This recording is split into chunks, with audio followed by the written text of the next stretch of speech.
Hey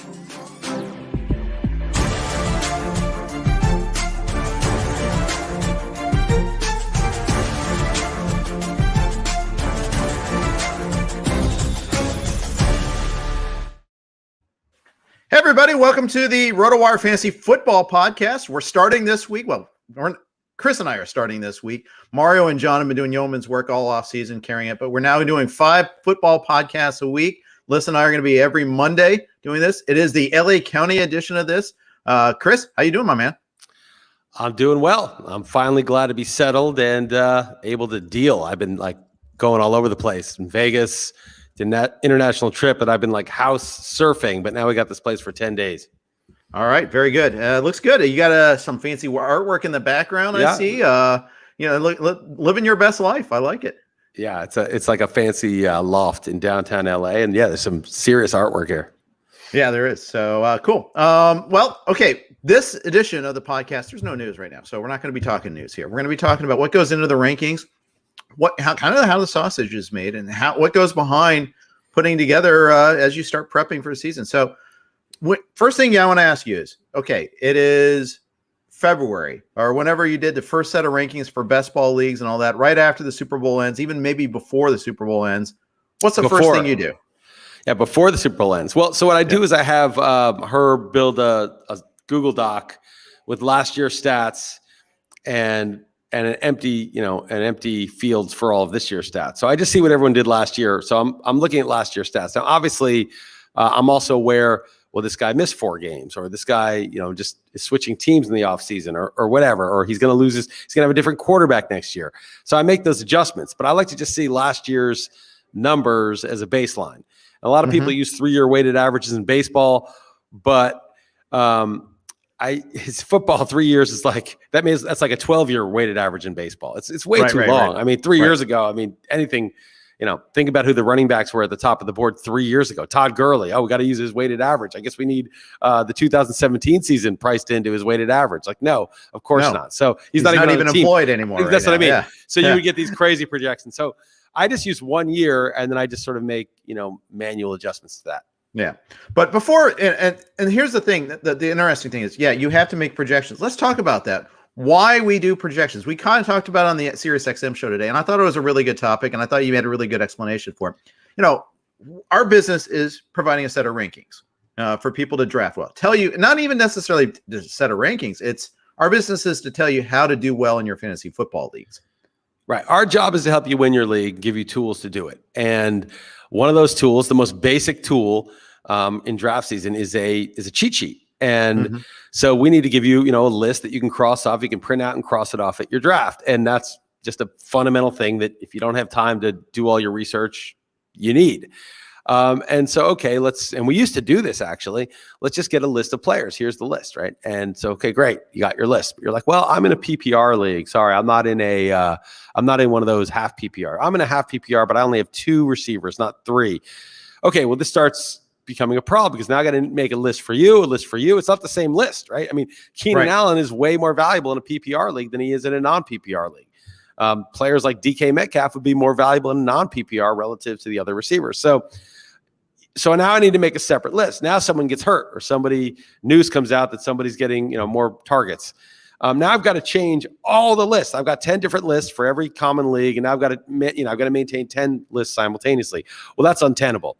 So what's the way to solve that? Well, the way to solve that is you just put projected stats in for each player once, and you can change the projections once, and then the algorithm can figure out, the scoring. Well, it's easy to calculate the scoring. PPR, you just do the math, add the point, half PPR, add half a point, and then you can have these guys ranked automatically with one set of projections rather than 10 different, constantly maintained cheat sheets. And so projections, to me, the only reason to do them is a back-end sort of administrative task that we do, totally how the sausage is made, to give you a cheat sheet that fits your league that'll be good for your draft. That's all. The only reason we do projections. There's no reason to do projections except to inform cheat sheets or even DFS, values or whatever. It's just basically it would be better to just have a cheat sheet. It's just that, again, it's impractical to have all the permutations of fantasy football accounted for on separate cheat sheets. So we just do one set of projections and let the formulas take over. And that's even before you account for auctions, and any other. That's just another layer too. By the way, I was remiss in mentioning our podcast is sponsored by the good folks at WinBet. Please, if you're allowed to bet on sports in your locality, use winbet.com. We appreciate them. They'll have more details for us shortly on that, but they do sponsor every one of our podcasts, so we do want to mention them there. So yeah, I mean that the thing though is the point here is projections aren't sacrosanct. Like the projection says this. Well, it does. And then you start to get into, okay, what is the player capable of doing? How much is he going to play? And in football, that's hugely important. Opportunity is such a big aspect of fantasy football. Yeah. So then there's that whole aspect, right? So first of all, we only do projections. At least I only do them because it's the most convenient way to power many different permutations of cheat sheet for many different permutations of league. That's the only reason I do them. If there were only one kind of fantasy football league, I would not do them. I would just make a list, an ordered list. That's it. Okay. But secondly, what are projections, right? Well, I can't project every possible scenario. There's infinite scenarios, or even if we said 100 scenarios, right? There's his 1 percentile, his 2 percentile season, all the way up to his 100th percentile season. And those just mean, we don't know what a player is going to do, and players have ranges of outcomes. And what we pick an arbitrary number. Well, it's not entirely arbitrary, but you'll see it kind of is. Of what percentile of season we imagine for this guy, and that's going to be his projection. We do the 50th percentile. It's the average season he might have. Well, people say, of course, that's what he's worth. He's worth his average season. Is he worth his average season in the 15th round? Are you looking for the guy's average season? Or are you looking for, let's say he does win that job, even though there's only a 20% chance that he gets it. And if he does, it's Trey Lance, right, for week 1. And if he does, where should you draft him? Well, we're not looking at his 50th percentile projection, which includes all those possible seasons where he doesn't play till week 11, right? Or ever, all year. Garoppolo plays well. The Niners have a good record. They keep him all year. We're looking at, let's say there's a 20% chance he starts week 1, a 50% chance he starts by week 7. We're looking at, if things go right for Trey Lance, where should you draft him? And then, okay, now we have to discount him for the fact that things might not go right, but there's a lot of weight being put on the things go right numbers. Why? Because you don't have to draft him till like the 12th or 15th round or wherever it is. And because of that, the opportunity cost is low if he busts. You just drop him. It's no big deal. So these 50th percentile projections are totally wrong.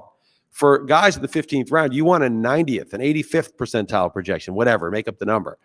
For the first round, you might want a 30th percentile projection. You might want to say, if things don't go right for this guy, if the team isn't as good as we expect, if he's a little nicked up, who's got the best chance to just return second round value? That may be the criteria in the first round. The lower, on the low end, who's the strongest?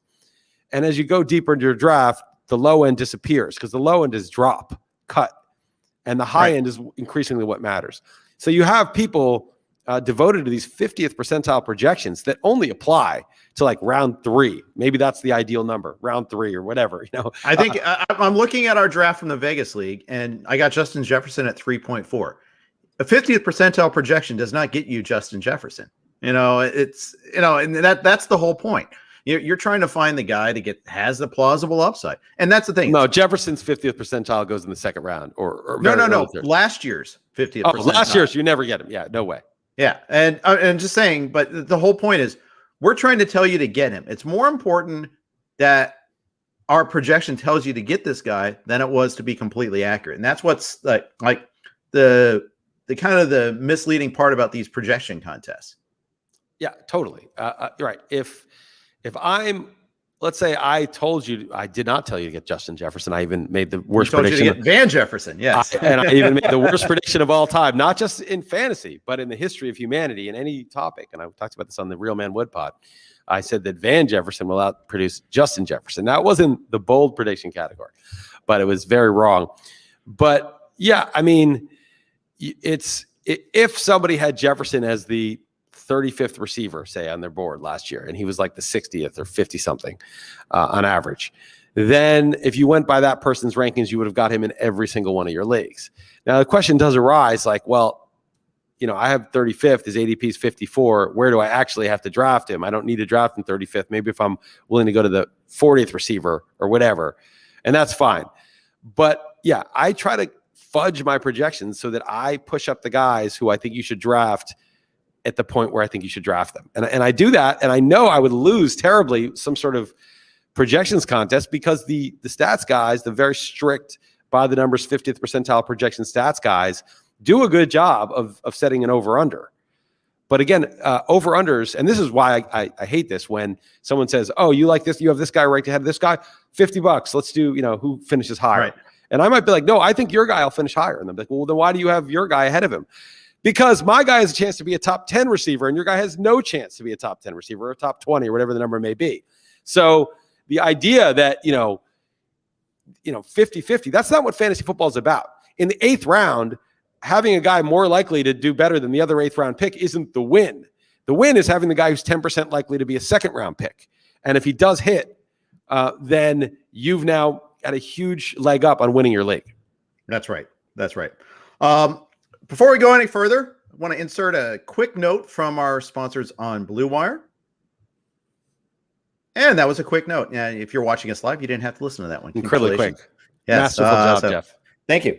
And you have to do these as well. So whenever you're hosting, but at any rate, I want to keep talking about this a little bit more about the whole process too, because I think the process is important in the idea, you want to try to find the high variance guys. You want to try to find the rookies, but it's not just rookies too. It's also injured guys. It's job battle guys. Those are the other guys that, you're not necessarily going to have that 50th percentile projection. You have to make a call. Yeah. The easiest example is, let's say there was a team like the Chiefs. They have a kicker that's good, but let's say you had 2 guys who each had a 50% chance of winning the job. Mm-hmm. But you projected them and you gave them like half the Chiefs total. So let's say the kicker scores 150 for the Chiefs. Each guy gets 75 points. And your projections, because they're 50-50. And then you have the guy on the Texans who's projected for 100 points, who's definitely the kicker. And in a projection system, you would have the Texans kicker ranked ahead of both Chiefs contenders. Now, that's ridiculous because you would be way smarter to draft either of the Chiefs kickers, obviously projected for less at the 50th percentile, because 50% is they don't even play, they don't even make the team. And then if he makes it, great, you've got a top 5 kicker. And if he doesn't, you cut him and pick up some guy who's definitely better than the Texans kicker and who's definitely available on waivers. So that's a very simple example of how 50th percentile projections will fail you in terms of getting the best players for your actual fantasy draft. Fantasy draft is not a series of over-unders. And if fantasy football is not that. That's not what it is. It's a series of bets based on opportunity cost and based on difference makers, and then you have the baseline of the waiver wire as your replacement value, and to the extent which you're above replacement value or projected to be, that's the extent of the risk that you need to avoid. So if you're talking about the first couple of rounds where guys are way above replacement value, then those downside risks, those lower percentiles that are possible, are something to be aware of. When you start to get where your guy is replacement value or below or barely above it, meaning the waiver wire is just as good and there's literally no opportunity cost had by drafting this guy instead of someone else, you can cut him, take that someone else later, then you're only looking at the very top percentile outcomes. And again, the projections are not subtle enough to convey this. Yeah. I think the ultimate example of that is when you did the Hollyweird League documentary, you got Randy Moss and your league mocked you for that. But again, if you had just gone based off of 50th percentile projection, you never would have gotten him, or at least you wouldn't have gotten him where you did. And life might be different. You might not be working for RotoWire right now. You may have just soured on fantasy football if you had kind of bought into the 50th percentile idea. I'm glad you bring that league up. Yeah, that league, I was already doing fantasy football, but that league made me realize I was pretty good at this. I was also very lucky, but it was a 16-team league with a bunch of rich, like Hollywood producers, actors, a bunch of people. And I had the 15th pick. And that was the greatest fantasy football season of my life to this day. In 1998, my brother had watched college football. He was in Atlanta, and he watched a lot of Randy Moss's games. We've got to get this guy Moss. And I was like, he's the 3rd receiver. There's Jake Reed and Chris Carter. Remember, there are no 3 receiver sets in 1998. Like, if you're the 3rd receiver, you're worthless.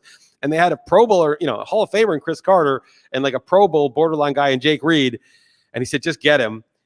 I took Fred Taylor in the 5th, and then James Stewart broke his leg in like week 3, and Fred Taylor had 17 touchdowns as a rookie, which wasn't very common either. And then Moss had 17 touchdowns as a rookie.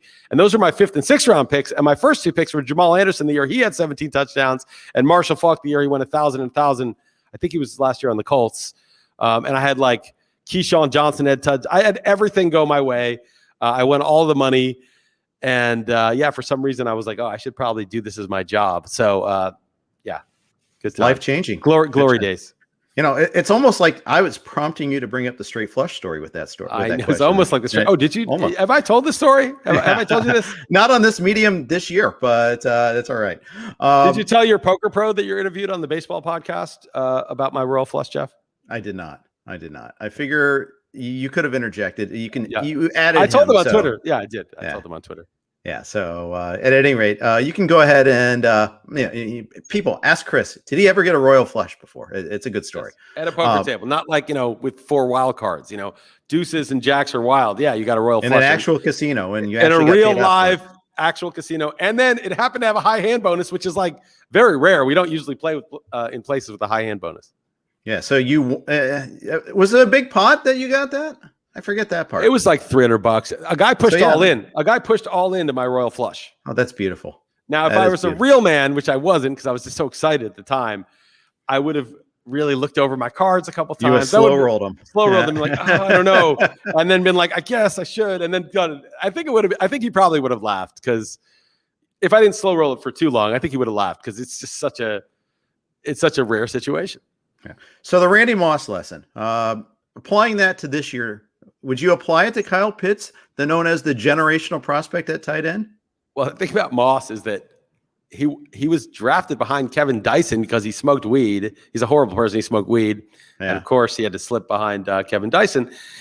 And so, everyone knew he was talented, but like, nope, he was. And he went to Marshall. He didn't go to the SEC. He wasn't playing the SEC or anything like that. Yeah. He was like the 18th overall pick. And Pitts was the 4th overall pick, going behind quarterbacks, right? 3 quarterbacks. So like Pitts was the first non-quarterback taken in the entire draft.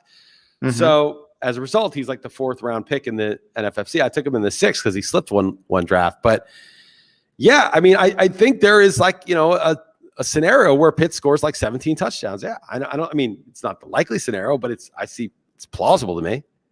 Okay. So, and the thing is, I've seen it in drafts. In Fishbowl, I've seen him go early 2nd round.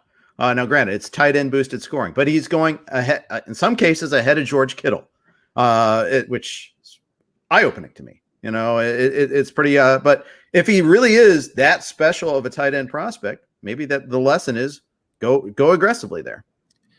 Yeah. It's funny because one thing that I've made a mistake of doing it in times is looking at guys like Pitts or DK Metcalf and being like, okay, these guys, they obviously have the most upside of anybody, just athletically and talent-wise. Mm-hmm. And I'll think like, oh, I'm going to take them because Calvin really doesn't have that much upside. Or let's take someone more vanilla, like, Allen Robinson doesn't have that much upside. But like, they do also have a lot of upside. Like, right.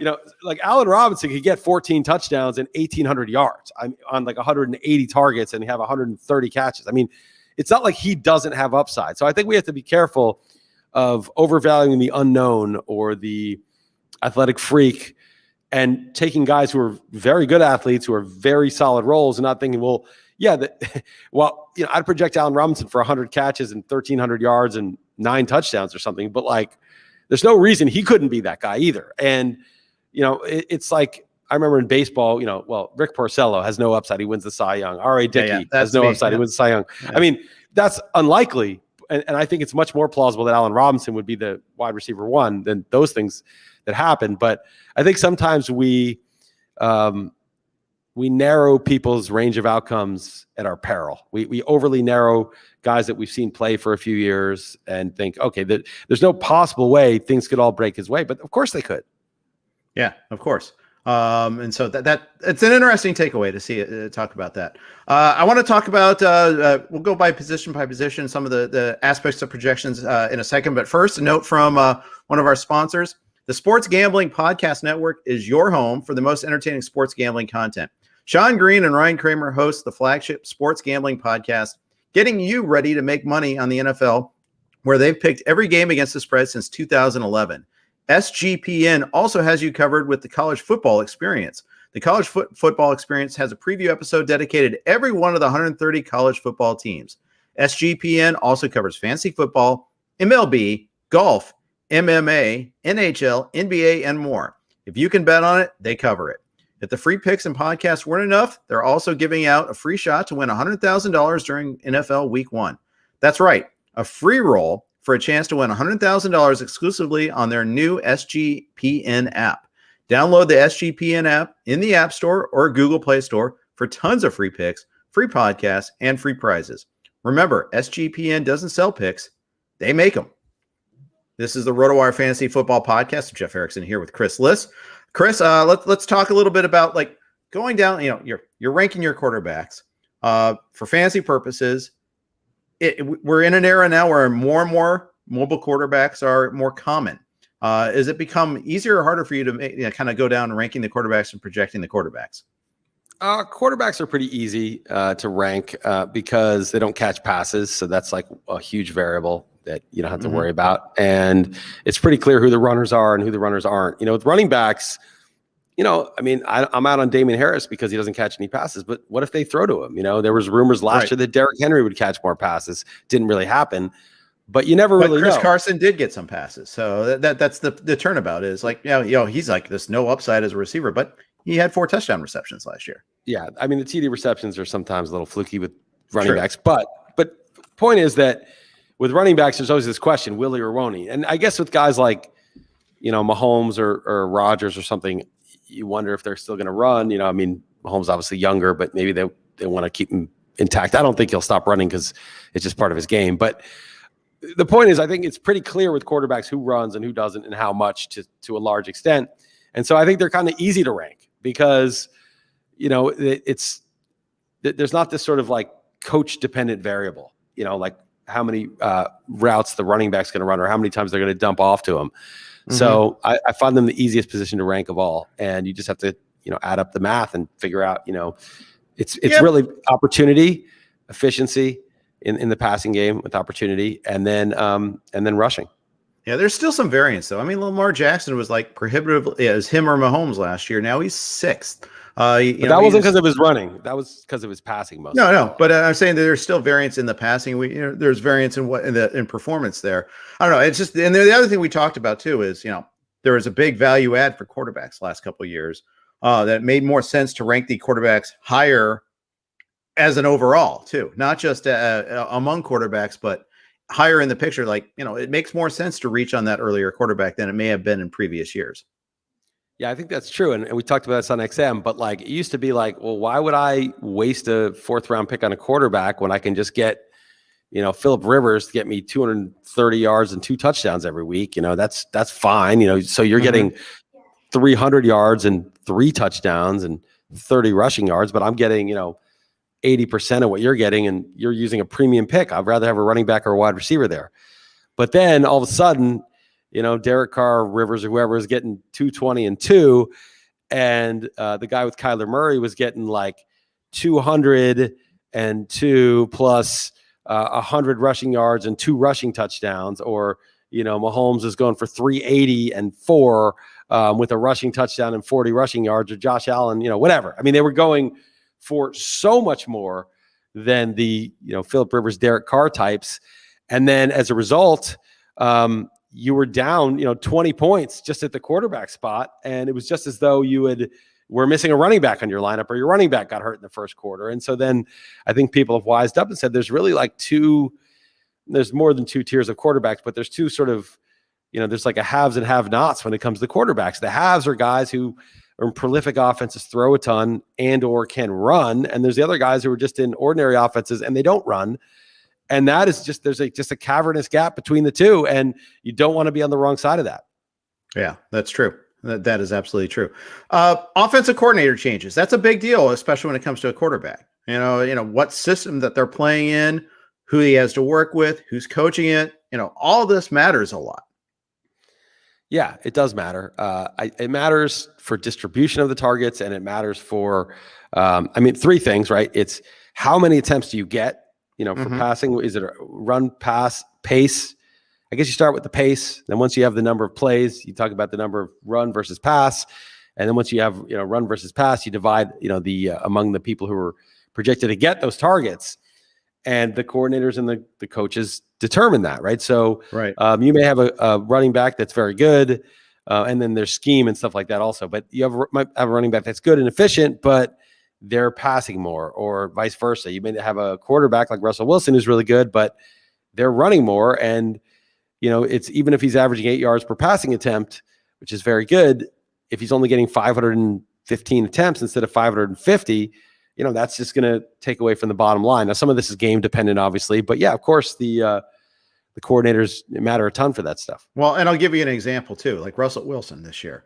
They fire their offensive coordinator. Pete Carroll said, "We're not running enough. Want to get back to the basics." A lot of coaches say that, but Pete Carroll's actually shown in the past a tendency to do that. Was that how heavily did that weigh on you with his ranking with Wilson?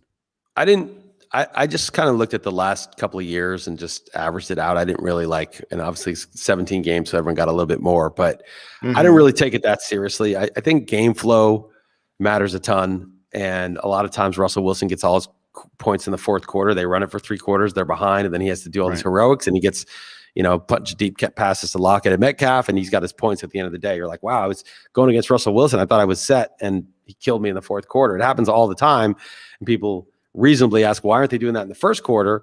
But then, last year, Russ was going crazy for the first half of the season, but the Seahawks were losing, and he was getting beat up, and their offensive line was really bad, and I'm not sure why they haven't invested more in it. But so they started running, they started winning. And Russ was getting hit less. So it's not crazy. It's frustrating, but I still think that game flow determines a lot of that. And he's very good. And I think sometimes because they don't run early, they get behind because it's not as efficient. And then Russ has to pull out all these heroics in the fourth quarter, which ends up getting him to where he probably would have been anyway. If they had passed first, gotten a lead, and then run it in the fourth quarter, which is the standard playbook, instead of run first, get behind, and throw a million times in the fourth quarter, you end up in the same place. Yeah, I just remember the Cowboys playoff game a couple of years ago where it was like 3rd and 7 every series, and then he tried to pull the heroics out, and I remember that vividly there. So that's one that comes to mind. Sometimes it can be just as much as adding an offensive lineman, adding a new O-line coach. A lot of the Bengals are kind of investing a lot in that the new offensive line coach will make the offensive line better. We'll see about that. I'm a little bit on the skeptical side. One specific player, a projection, this was the hardest guy to project, is Deshaun Watson. And we don't know if he's going to play 14 games or none. Yeah, we don't know. And so it's easy to project his rate stats because he's very good when he plays, and it's hard to project his playing time, but that's kind of easy because it's not binary because you get a 4-game, 8-gamer all season. I don't think he'll get off scot-free. I think there's almost zero chance, but I could easily see settled out of court with all the accusers, settled out of court. So there's no, public record of him having done this. These are just, complaints. They're not, this hasn't been adjudicated yet, and pays them off. They feel satisfied, or maybe they don't, but for some reason they never gets into a public, hearing. And then the NFL says, well, we're going to suspend you because this conduct is, bad and embarrasses us, and it's in your contract that we can do this. But they say 4 games or 8 games because they just have to do something to show they're against, and again, these are accusations. There's a lot of them, but I'm not going to weigh in on the validity of them because it's right. It's just trial by radio, trial by podcast, trial by Twitter is really bullshit. I mean, you have to have proper evidence, and as compelling as it looks, you have to investigate all the claims and all that. So, but point is, assuming there's merit to these, and the NFL obviously is in a better position to look more deeply into them than we are, they're going to suspend him for some amount. But if there's no public conviction or even, testimony publicly in a court, then if it's sealed and part of the settlement is that, that's it, it's going quiet, I think he'll probably play. And, again, we're just speculating on what would happen. So if there's just a chance, and I would say there's I'm going to say 50% chance he plays 8 or more games. I'm going to say. Now, that's not a very rigorous basis, but let's just say 50% chance. Well, what's that worth? Well, it's going to be the last half of the season, including your fantasy playoffs. He is a top 5 quarterback. He may be a top 2 or 3 quarterback. And the defense is going to be terrible. He's going to be going against shootout Central with, Jacksonville not having a great defense and having a rejuvenated quarterback. Tennessee has a bad defense and a very good offense. I mean, this is a situation where he could go crazy. And depending on how big your bench is, I don't think in a 6-bench league like the one in Vegas, I would have taken him because I don't think you can hold him if he's out 8 games.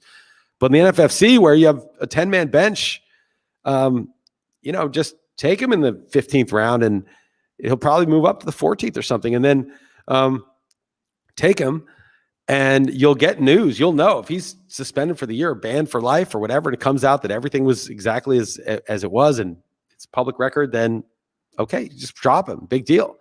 But if he only gets 8 games, then you've got, a 4th round pick in the 15th round. And I think that's a really good bet. Yeah, I think so. And I again, league structure matters, as you just alluded. Is like, how many spots can you keep? When are you if you've waited on a quarterback, I think I'd be more inclined to use him as my backup, as a late round dart than I would say if I had Russell Wilson, because let's face it, I've got a starter for the most part, or the extreme example, Pat Mahomes. I'm never going to take Watson in there because if I have to use Watson, that means something really wrong happened. Right. But in the 15th, the 15th, I guess everything. Right. No. If Mahomes goes down, you're going to be awfully glad that you've got, basically an equal version, rather than, going through the, I had a great team last year. It was a really good team in the NFFC. I had Kamara as my first pick. I had DK Metcalf in like the 4th. It was a really loaded team.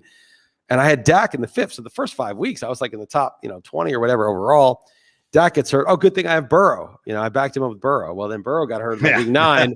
And then I was like going through the dregs of the dregs. And I had like Baker Mayfield and tech snafu, but like basically like I was trying to get him out for Danny Dimes, but he'd start the snow game, gave me like 4 points or something. Like, that's if you have Watson there and he's in, you could save your season. So I definitely. Well, that's one thing I think about with the waiver wire. Anytime there's a guy that emerges, looks like he's a difference maker, you may not need him. Get him anyhow. Yeah. I think that's really important. You don't know what's going to happen to your team. B, that's someone else that's not getting to use them. And, especially if it's a running back or receiver, like, I've got plenty of running backs. Get them anyhow. Everybody takes running back receivers on the waiver, but I think the quarterback is one. Like I had Dak. Dak had never been hurt. He was playing out of his mind. I had Burrow as my backup. He was playing incredibly well for a rookie. Like the last thing I needed was a quarterback. It didn't even occur to me to have a quarterback there. Yeah, that's right. So when Justin Herbert becomes available, when it's Trey Lance going off, someone's dropped him because he didn't play the first 2 weeks, and then he gets to start later on, goes off. Well, then you grab him. Or maybe it's Zach Wilson is really good, and people doubt him. Don't even joke about that. I'm not joking. It's not a joke. Don't talk crazy. It's the Jets. Surmising. Yeah, I know. Sam Darnold 0.9. All right. Before we talk a little bit more about other positions, a quick note from Dynasty Owner. Experience the fun of fantasy football and the strategy of running an NFL franchise at dynastyowner.com. Dynasty Owner unites the fun and excitement of fantasy football with the skill and strategy of the front office and the business side of owning an NFL franchise. Build a roster of NFL players using their real world contracts and salaries, easy for me to say, while staying under the salary cap, and compete weekly against the other teams in your league as you score points based on the player's real world performance. Visit dynastyowner.com today to sign up.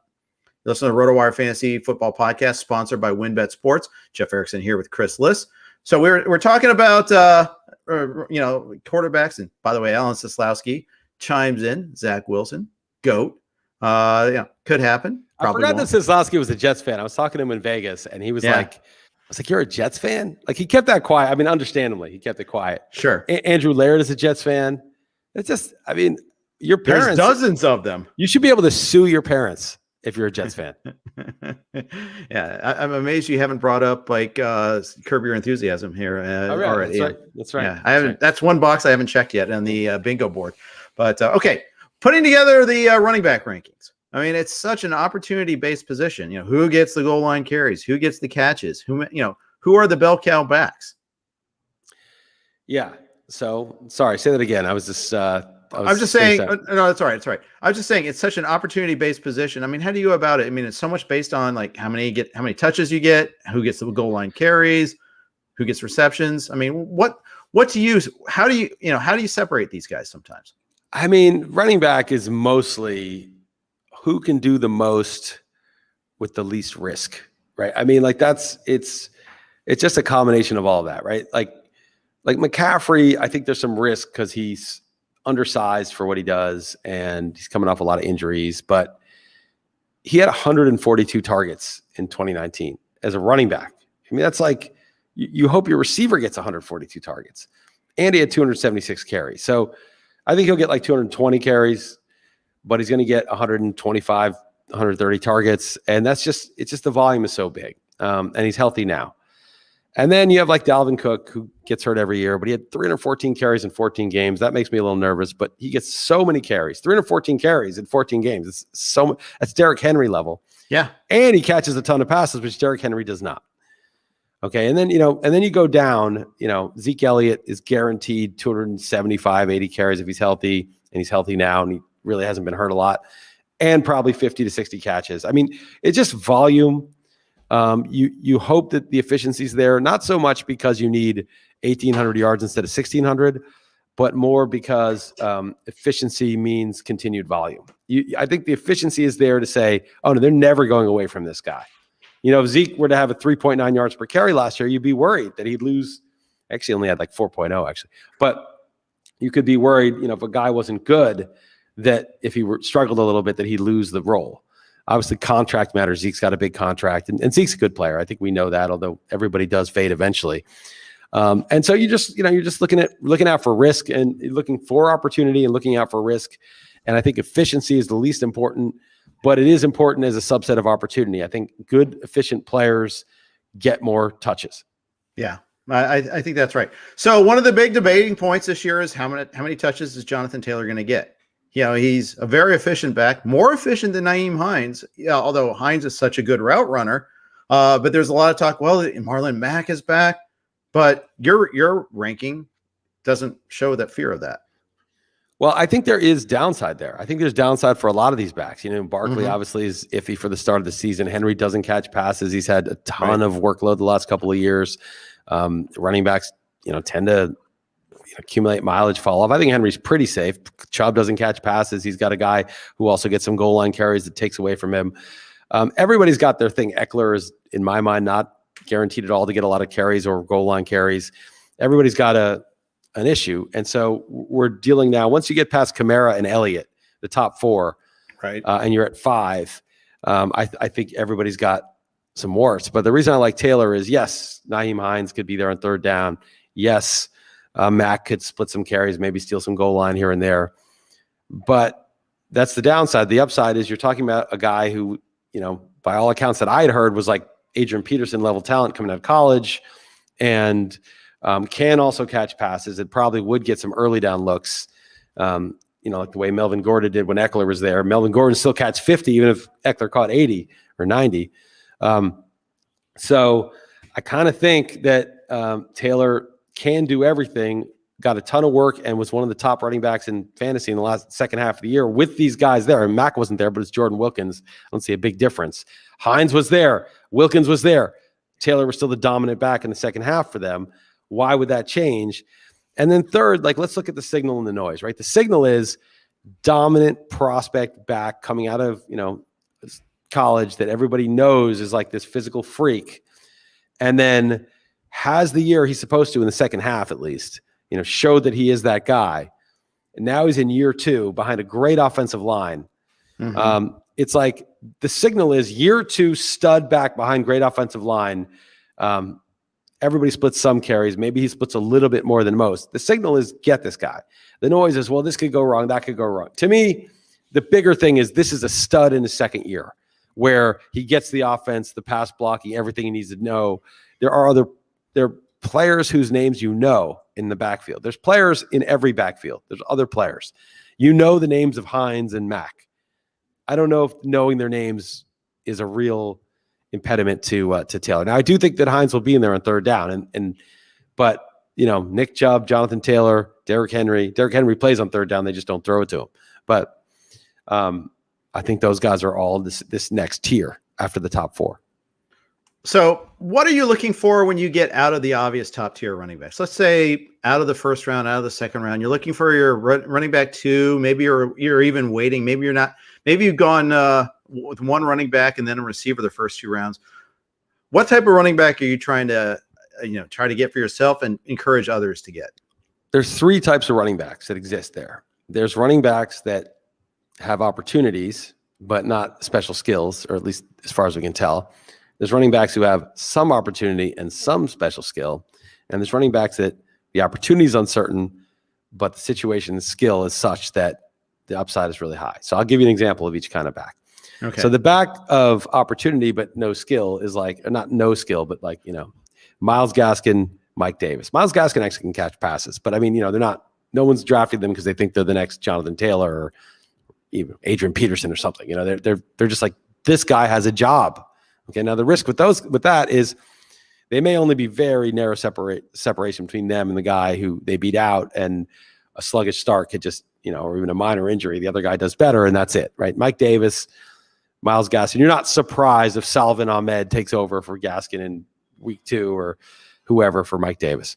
Okay, then the middle guy is Kareem Hunt, who has some guaranteed role and some good skills. He's a good pass catcher. He's a good runner. His role is limited by Chubb, but he's got some guaranteed opportunity and some skills. Right. And the third kind, and these are all like similar rounds, is Trey Sermon, right? He's got no guaranteed opportunity, and we don't know exactly about the skills, but he's shown some skills and them in the league. So, they're all 3 viable, right? I mean, you could say I want to get Mike Davis because I just need the carries. You could say I want to get Kareem Hunt because if anything happens to Chubb, he might be a top 10 back. And even if it doesn't, he's guaranteed to get the catches, get production.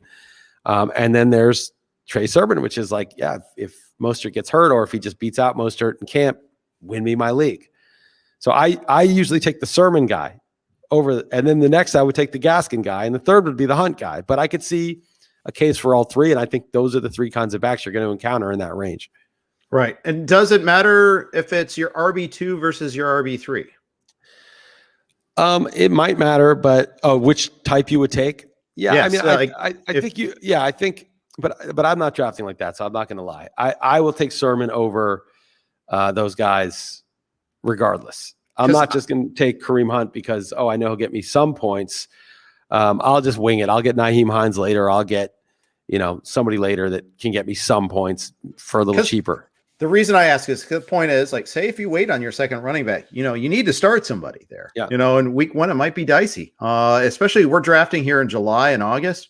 It's like I may just want to say, well, at least I want to know a guy I can start. I think that's a mistake. I think you're right. I think but I've fallen into that trap because like, I got to check off this box, and I might be passing up a wide receiver or tight end that's a difference maker because I want to get that starting second running back. Right. Like if Trey Sermon is the guy that he could be and he wins you the league, you're going to be really bummed that you took Mike Davis because you needed safety, guaranteed opportunity. And then Mike Davis is bad, loses the job. And you're like, oh my God, like what did I do? Now it could go the other way, right? Where Sermon doesn't make it.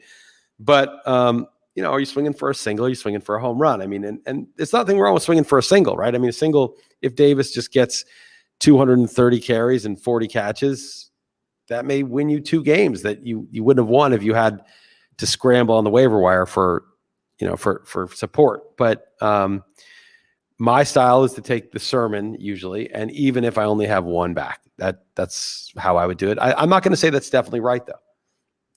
All right, let's talk handcuffs. Let's talk top backups, because we're trying to get away from the term handcuff, but I still say it all the time. But top backups is starting person, Jeff.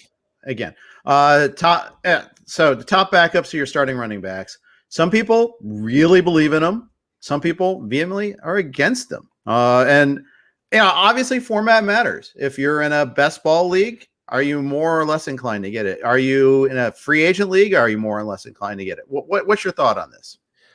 I don't care that much. I mean, I'll take it if it's there.